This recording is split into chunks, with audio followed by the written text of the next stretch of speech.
evening and welcome to Hockey Night in Australia. I'm Courtney Canaston and I'm joined by my co-host Sean O'Connor and our very special guest from the Central Coast Rhinos, Captain Bert Malloy. Hi Bert, how are you tonight? I'm doing all right. I'm happy to be here. You guys have been doing a great job this year, so thank you for your efforts.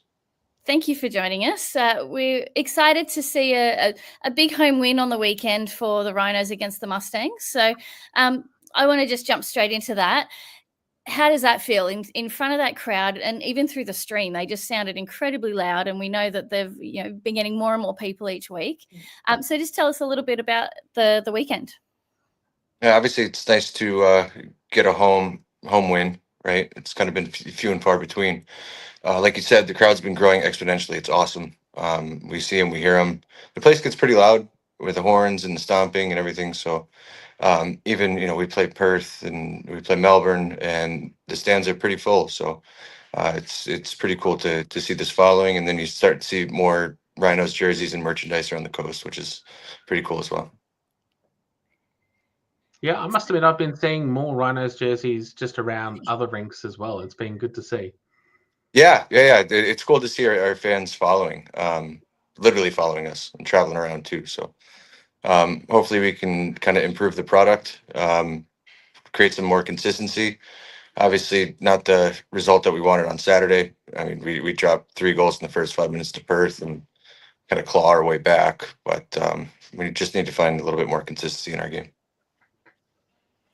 What does it take as a team to come back from that? So, like 3 goals is no easy feat to catch back up on. So, what are you doing with the team and players like Lander, and you've got the Coolidge brothers, Mackenzie Bolger, like you've got some solid guys there that are really offensively strong. So, what do you talk about to help flip that mindset and push back?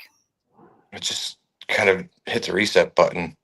I say be a goldfish, right? If you make a mistake, bounce back, find a way to be better the next shift. We just got to find a way to start games too. I don't know whether it's our warm up that's ill prepared, but we just need to find a way to play a full 60 minutes. But I think Ronnie did a good job hitting the timeout button there. Maybe 5 minutes into that game, it was perfect timing, and we come in between the first and second, and it's like, all right, let's win this next period, and then get a goal or two, and we're right back in it. And if there were maybe 5 minutes more left in that game, it could be a different story. But we think it we was can't so catch close. It was just like, here are the Rhinos, here they come, and then just ran out of time. Yeah, tough one. What are you gonna do? Friend of the show has Andrew McDougall has posted, "How you going, Bert?" And I tend to agree with him here. I thought the Rhinos played 5 terrific periods out of 6 last weekend. It's given more than 3 points, unfortunately, and that's true. Yeah, and then I mean, you look at the week before or 2 weeks before in Adelaide, we played 3, maybe 4 periods out of the weekend. So I feel like this has been a bit of a trend this year with the Rhinos of having great games overall, but they're not necessarily picking up the amount of points that you'd be hoping from those great performances. Yeah, I think realistically our role is to play spoiler. With 6 spots in playoffs, it's still a possibility. We understand that. And then we just don't want to be the doormat of the league. Like it can be embarrassing at times, and it's fuel for the fire. But it's really like a whole new team. There's a handful of returning guys, and then a bunch of guys up from Sydney, and I can't pinpoint exactly the reason, but we need to figure it out pretty soon. Look, you and I have talked a few times about what you're growing there on the coast. So how is it this year that some new faces, including Tyler Kubara, Lander, like we've mentioned, Bouchard is back in the lineup. You've got an incredible goalie in Oberoi. How important are those pieces of the puzzle to help you keep building and developing the team? Well, let's start with Obi. I mean, he's the backstop. He's the heart of the team. He faces an absolute onslaught every weekend, and he doesn't complain. He's a great leader, and we just need to limit the shots on goal for him. I mean, he's like 50 shots a game. It's unrealistic to put up those amount of shots and win. I think we did last year. We played the Bears and gave up like 70 shots, whatever it came out to win. But yeah, the guy's a legend and a great teammate. Next up, you talk about guys like Tyler Kubara, who's the ultimate teammate on and off the ice. I'm so lucky that he chose and he saw what we're building and came on board this year. A great friend. He's the guy that you build the team around too, and realistically, he's the next leader of this team because my days are numbered. You're getting Bouchard, true professional, game changer, and not only does he lift the level during the game, but practices too. I mean, we're lucky to have him. Realistically, then you look at guys like Aziz. Aziz plays 40-45 minutes a game. Guy lugs ice time. Tommy Landa, he's a horse. It's like 40 something years old. And yeah, he's still got jump. And Gauthier too, Mackenzie Bolger. I mean, the list goes on. We have a lot of guys. The Kulishevs. It's on paper it's a great team. We just need to figure it out maybe a bit more introspectively. Yeah, it seems like you guys got a good mix of both youth and experience this year, which perhaps was a bit more lopsided one way or the other in previous years. So it's good to see how the team is developing itself. And you got obviously Ron as your coach. Ron's a very experienced coach in the AI. So you got all the ingredients for a very successful team. Yeah, you just need to put it together. But at the same time, it's difficult. There's not many guys that live on the coast on this team. It's difficult to build a locker room when you don't really have too much time to hang out after games and the weekends, so we're certainly making more of an effort in that regard. Awesome. We might do a quick review of the results across the country over the weekend. Obviously, the Rhinos having a split weekend at home. Off the top of my head, North Stars had a double win at home as well. First game against the Mustangs, second game against Perth. And Melbourne Ice on the road, they had two big wins as well in close games. My personal highlight would be the overtime winner for North Stars, and on a big day as well for the Doré family and for Vaughan Christie's family. So coming away with a win just sort of capped off quite a big day. Newcastle showed up at the walk to defeat MND in force, and it was pretty incredible to be a part of. Yeah, I'm really choked that I missed that. My son had a game in Sydney, but you see the numbers, you see everybody coming out in those shirts for Luke, and everybody loves Gary and Leanne as well. They're the backbone of that family up there. I miss them tremendously and wish them nothing but the best. We know you were with us in spirit, Bert. Yeah, thank you. Sean, did you have any highlights from the weekend? Yeah, I mean the Sunday game between the Rhinos and Mustangs was a great game to watch, especially for a neutral, and also the Saturday game between the Ice and Lightning was a phenomenal game of hockey to watch. You had the Lightning, who looked like they were, for all intents and purposes, going to win that game in the third period, 4-2 up, and then the Ice yet again this season, as they keep coming back and refusing to lie down and managing to scrape into overtime and then getting the winner. Yeah, I was talking to Uncle Fridge yesterday, and he said that Melbourne Ice Brisbane game was probably the best game that he's seen down here in a long time, maybe ever. I only caught the overtime winner. I tuned in, but I mean, you talk about two teams with some pretty stellar imports going head to head, and that Brisbane team plays that rink really well. But then you see the result the next day. I don't know. Maybe they had the big night, or Melbourne just turned on the Jets. I don't know. Yes, well, the Ice do have a phenomenal amount of firepower in their roster this year, and yeah, they do tend to at least win one game quite large most weeks. Yeah, we've seen that. They have a hell of a team. They're just so deep. So we'll see how they go for the rest of the year. We might take a quick look at the standings, if we can jump to that. So every week we talk about numbers and how close everything is. So look, Melbourne Ice have pulled away in a bit of a lead there, but for everyone under that, it's still very much within reach. So only a few points between most teams to see a switch in that ladder. Any thoughts, Sean? Yeah, you're spot on there. The Ice definitely have pulled away quite a bit at the top. They have sort of an air of the Canberra Brave from 2019 to them. But, for everyone else, it is very close. And I was really happy, the Rhinos had a good weekend. They picked up points. They're back in their contention now with the Adrenaline Brave.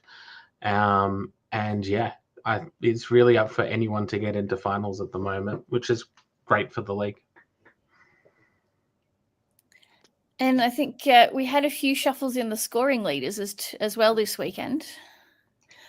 One notable thing being Higasaka only played a small part of the game on Sunday, so I only got to see him for a period and a half before he was off the ice. But he still remains top of this list with Timmins coming back as well, getting himself back out like a bit higher in that top list. Yeah, but it's all really close now. Like even behind these guys, like the next guys on the list are only a few points behind. So it's going to be interesting to see how much longer Higasaka and Timmins can hold on to these top two places for. I think you'll see more production from Timmins. Their new import. I'm sorry, I don't know his name. They played really well together. The guy's got speed, and he's going to have somebody to play off of now. So don't talk him out. He came from the London Knights, which is obviously a very good hockey school to be coming from. But yeah, seems to be a pretty good player.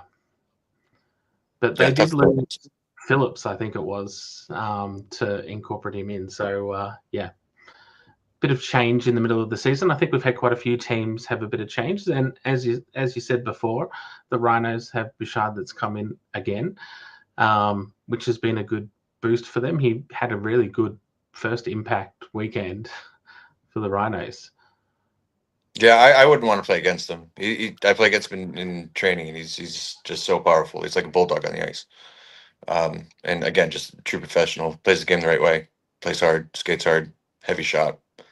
So yeah, we're gonna just try and raise to his level as best as possible. Something that stood out about the whole team on Sunday, Bert, was that it really didn't feel like there were any greedy players. No player was trying to be the hero. Everyone was passing. Everyone celebrated really strong together. Like there was one Lander goal. It was the 2-on-0, and it was just tit for tat. And then when he gets to the end, he celebrated with, I think it was one of the Kuleshov brothers that went in with him. And I feel like that the heart of the team creates a lot of depth for the Rhinos. So I know you've said to us a moment ago, just still looking for that thing to click. But how important is it that everyone is just working as that unit like that already? Like it's very visible already. Yeah, it was pretty cool to see. I know the goal that you're talking about, 2-0 coming down, and both those guys have been a little bit snake bitten in the past couple of weeks. So it was like, you take it, no, you take it, no, you take it, and yeah, like you said, unselfish. And again, I think we're just trying to find the right combinations too. We're going to find out what works. Putting Bouchard in the lineup, who's going to play best with him. So it's all a work in progress right now. We've actually got a comment here from Anthony Russell over in the UK, who has a question for you, Bert, about Henry. He's just signed for the Telford Tigers. Any thoughts you could share about how he's going? Yeah, good kid. Great addition to the team. He's playing a lot of minutes on the back end for us. He's got some growing to do, but we have a lot of young kids in that same position. But yeah, we're lucky to have him, and whatever team he's going to, he's just a great teammate, great locker room guy, and a guy that everybody loves having around. So we're lucky to have him. Awesome. And Diggy also mentioned here, how good is the Whalers hat on Bert? That's right. How good is it? This is, I think, one of maybe 15 in my arsenal. So this is my Thursday night hat. I've got a game hat in my bag that's just disintegrating right now. It's so gross. I can't even wash it. And then I have my game day hat that I wear. I don't know. I've got a whole bunch of them. Nice. With the matching tattoo. Love it. Is that a superstitious thing? Have you got to wear them on specific days? No, I'm not really a superstitious guy. I just have my game day hat that I've had in my bag for years and years, and I don't know, whatever I grab off the table. Fair enough. Nice. Did we have some milestones this week, Sean? We did indeed. Let's bring it up. So we had 2 milestones this week. First one is Brian Funes, 100 points brought up on the weekend. What a champion. You witnessed this, Courtney? Yeah, look, he works hard. He is one of those players in the back end, and as Coach Kev Noble said, sometimes doesn't always get on the short score sheet, but this weekend got himself the 3 points to reach the milestone, which I think was fantastic. And he just works and works and works for the team, and I think a lot of defenders do, and sometimes aren't always noticed, but they're out there getting the breakouts, getting the plays, moving the puck away from our goalies, and yeah, working really hard. So it's nice to see him hit a milestone like this one. It's not easy. Great teammate. I go way back with him. I mean, from my Ice Dogs days when he was a young gun, won a cup 2013. Played on the men's team with him for many, many years, and just a great guy. Love him to death. Hate playing against him. He's definitely become a fan favorite in Newcastle too. There's some cutouts over his head that a few of our fans will hold up when he's doing great things. So, yeah, they love him. And I think we're all getting used to him now in a non-Bears jersey, wearing the Newcastle blue. I'm not used to it. I don't think he could always wear a Rhinos teal in the future. You never know. Yeah, hopefully. It'd be a huge addition. The other player that we had on the weekend who also got a milestone was Hayden Dawes, who got 50 goals for the Mustangs. Player obviously was signed a few weeks ago as sort of a mid-season player that came in, done really well, and continues to, play really well down in Melbourne. Wherever he goes, he scores goals. Yeah, I think he had 2 on us on Saturday, so good on you, bud. And he's a friend of the Rhinos. I think he played during 2024. Was it 23? I think it was last year. Yeah, I feel like I remember seeing him in a Rhinos jersey. Yeah, he's been in an Ice Dogs jersey, Brave jersey. Been around. He's getting the collection. He's building up a set. Sure is. Let's take a look at round 11, Sean. Sure. It's one of the bigger weeks in the Australian Ice Hockey League with all 8 teams playing.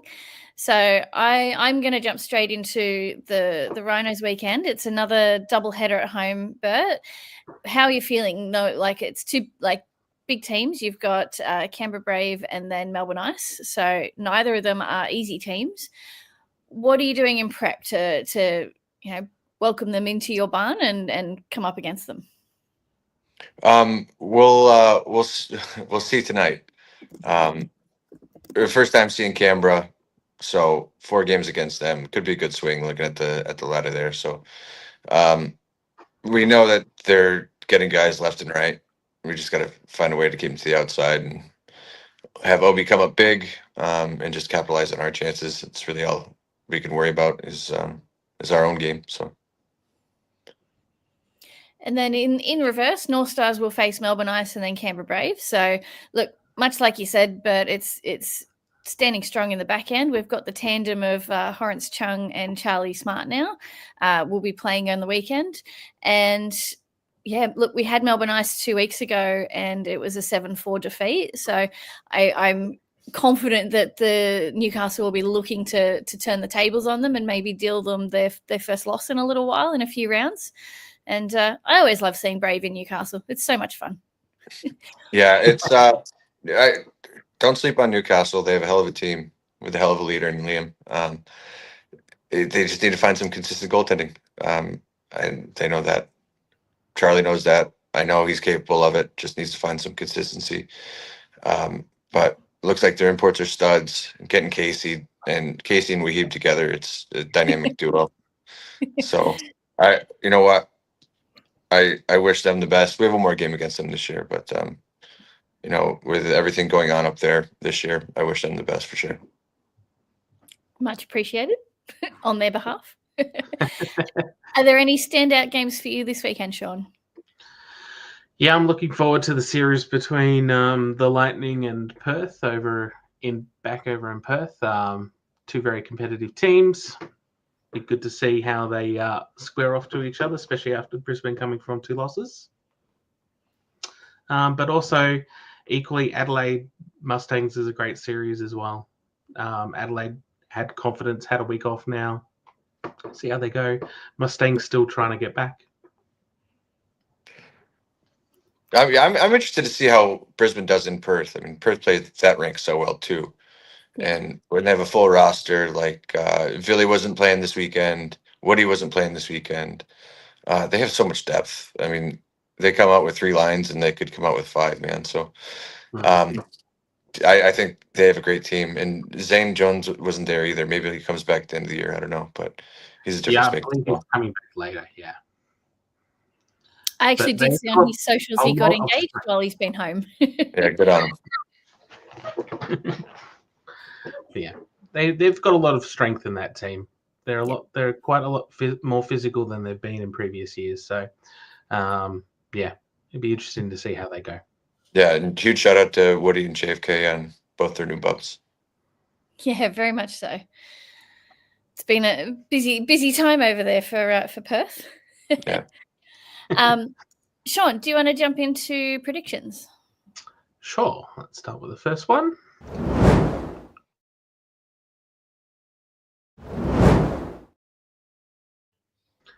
Biggest good surprise. What are you thinking, Courtney? What's going to surprise you this weekend? I'm going to go with a Melbourne Ice loss because they are so strong. They've got a solid lineup. They've got veterans that are just leading the way. They've obviously David Booth is such a strong addition to the team. I think if between Rhinos and Newcastle, I think one of those 2 teams can better them, and I think that will surprise a lot of people.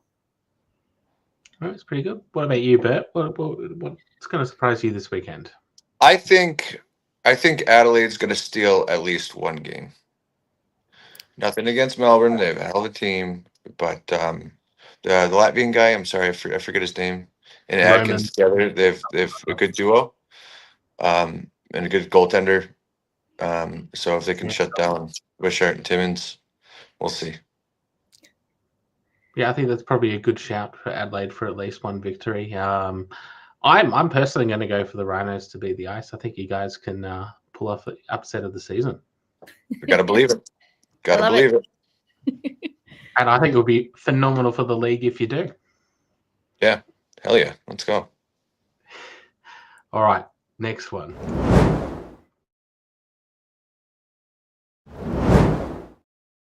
The goal horn breakers. So who's going to be the top scorer this weekend? Who's going to get the most goals? Courtney? I think it's going to be a close matchup between, I think Bouchard's probably, getting into his groove and we'll get a few. But then I think David Booth's also working on, he's been getting a few as well. So I think it might fall between those 2 this weekend. Yeah, you've moved away from Hikasaka. Wow. Apparently I'm bad season, I swear. What about you, Bert? What are you thinking? I'm going to say the Bush Bomb or Casey Kubara have a big weekend. He's due to break out a bit. Yeah, I must admit I've been really impressed by Wahib Daj this season. I think he's lifted his game for the North Stars. So I'm going to go Wahib Daj. Nice. He's going to have a great one. All right, so we'll go into our final one here.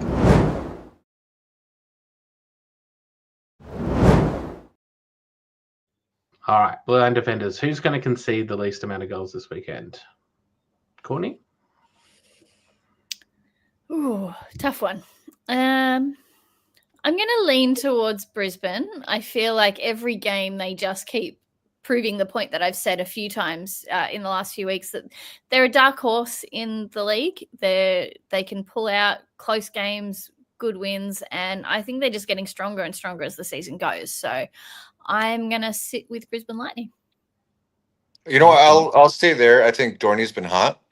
They're kind of playing a 1A, 1B type thing, but Dorney looks good. They're lucky to have him up there. Oh, he's been fantastic. It really feels like he's come into his own and just relaxed and got into a great zone up there. Right, but at the same time, if Obi's hot, Obi's hot, and you know, we believe in that guy for sure. Love it. Nice. I'm going to go with Perth. I think they're going to hold strong against an onslaught from Brisbane. They'll probably have a lot less shots, but I think they will. They'll win in doing that. So it's good. So jumping back, into a little bit of chat about finals, we've talked about that over the last few weeks, and we touched on the standings, and points are all very close. So you mentioned, Bert, you're looking for those things that will just click with the team to get that next step, get that 60-minute game that like every team is wanting to play. How do you feel about the finals format where we've got top 6 in an 8-team standings, and the fact that it's still so within reach for both Rhinos and Adelaide to get in that top 6? I like it because it gives us a chance. Realistically, the structure itself, I don't like it. I played it my last year in Newcastle, playing 3 games in a row. I mean, it's kind of a liability, to be honest. And then it's a significant disadvantage if a team plays on Friday, misses the Saturday. And I mean, that year we went into overtime against the Bears. We were gassed coming into the Sunday. So it's good for the fans. It sells tickets. I get it. More hockey, cool. But as a player, I don't want to play 3 games in a row because I'm just old. Totally fair. It's so hard to play 2 games in a weekend, let alone 3. Yeah. Yeah, absolutely. Tough format. I just had a mind blank on the question I was going to ask. So how do we get there? We're going to work on our defensive structure. We're going to limit shots, and work from the back end and move forward. Excellent. So looking just leaning into the fact there's only 8 teams, obviously we're missing the Bears and the Ice Dogs this year, and you yourself have played and won a cup with the Ice Dogs. So I just want your thoughts on the players that you've noticed who have been able to go and play with other teams, and yourself. You've got Gauthier and Lander and the Kuleshov brothers who have been incredible this year. So I just want to reflect on, what it means to the teams to still have a foothold in the league this year because their players are elsewhere, but then just your experience with those guys and what they've brought to the Rhinos. Yeah, we'll start with them. I mean, Gautier's first time playing with him, played against him. This guy's a nightmare to play against. And great guy in the room, like an absolute leader. Face first kind of fun. Sorry? He always seems to be having fun. Like he always plays with a big smile on his face and just especially when he scores goals, right? And then Tommy Landa, I played with him up in Newcastle. Played against him for years. Played with him on the national team. It's good to have another old guy in the room, right? We can complain about what hurts and the Kuleshevs, they're awesome guys. Fit in really well, and fun to have around. And then you look at the guys who've gone elsewhere that are making, significant impacts. Kimmer, I didn't see him the past few weeks. I hope he's all right. Any team that gets Ace, he's a difference maker going up to Newcastle, and Funzi as well. And then the guys going down to Canberra as well. Cam Todd, Crowder, Dorney going up to Brisbane. There's some really good hockey players out there, but there's also guys that don't have a place to go because they've limited how many guys you can take from Sydney. Just kind of making it up as we go along, which, maybe I'm a bit biased because it would help us, but this whole point system is kind of a joke to me. Certainly, I only know a little bit about it, but it certainly adds a challenge to those guys. Like I know the Moncrief brothers have gone over to New Zealand as well, so where opportunities are, players have chased them. But I think everyone is eager to see both those teams back in the league next year without any issue, and obviously to see the new Macquarie rink will be great. Yeah, I popped in there the other day. just to see what's happening. I texted Caviezel the other day. He said hopefully by October, November. I'll believe it when I see it. But it's cool. Right. Yeah, and I think there's a lot of uncertainty as to what they're going to find underneath too. But I don't know. But it's really cool to see Dogs fans, Bears fans coming up to enjoy weekend hockey up on the coast. Come up to Terrible, have some lunch, watch some hockey, and have a beer and say what's up after the game. So yeah, we appreciate them coming up. I've noticed a few in Newcastle too. I saw some Bears jerseys with Fiends on the back on the weekend. So I'm glad they still feel very connected and can come and join us. And they'll be very welcome. As far as Newcastle fans, you're very welcome. Bears and Ice Dogs fans, please join us. Fiendsy fanatics. Yeah. Look, it's hard not to love him. He plays hard. He plays physical. He gets the job done. So yeah, you love him. I want to just go back to a topic we've talked about before with development. How are you finding the young guys and the program on the Central Coast? So I know sort of every rink has a different view of development and different opportunities, but I know the Stingrays organisation, so they've got kids like from, I think it's under nines and the little kids all the way up. So I'd love to just hear about what's happening there, and I'm fairly sure Mason is on one of the Stingrays teams this year. Yeah, he's playing. I'm coaching the 11s with Sarah and Fridge and Patty Ward. So, there's a great community around here, and a major, part of starting the Rhinos up was to kind of leave a legacy and create more hockey on the coast, right? So we started the Stingrays program kind of parallel to the Rhinos, just to try and get more sticks in hands. I'm on the ice as much as I can, coaching as much as I can. And yeah, we're seeing certainly like exponential growth. I just went to like a Wednesday development last night, and there was probably like 40, 50 kids there, which is awesome. So it's just creating that exposure. Like I said, the crowds are growing. There's more kids there. We're giving fist pumps after, giving broken sticks, and just showing that there is ice hockey here on the coast. And the rink is a beautiful facility. All the guys that come, they see it. The ice quality is awesome. It just, unfortunately, it's an expensive sport with limited ice time. So we just need to find a way to kind of integrate the Rhinos with the Stingrays a bit more, which is happening too. The imports are coming and helping out, which is awesome. Kids love it. So yeah, the goal is to grow the game here on the coast, which luckily enough, it's 5 minutes away from my house, which was a major consideration in staying here. Snap my fingers there and back, and I say it all the time. My local grocery store is on top of the rink, so it's much more convenient than traveling an hour each way. Yeah. How are you seeing that develop as far as future AIHL stars? Like I saw Riley White got about 5 minutes in a game recently, so he's one of our under 17s in the local Ice Hockey New South Wales comp that's had a chance and a bit of a taste of AI. So just from you, how important is that pathway is really clear for those kids?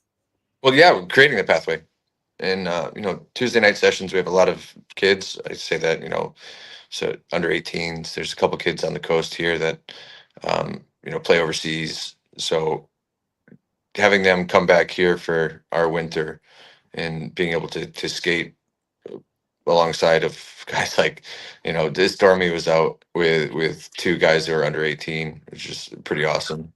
That's amazing. You're like Gustav, kid Hugo Arts is playing in Finland, and he's going to be a gun. So yeah, it's like you need to find a healthy balance between playing as old guys and mixing in young kids too. So again, it just has to be a healthy balance, or else we're just going to run this thing into the ground.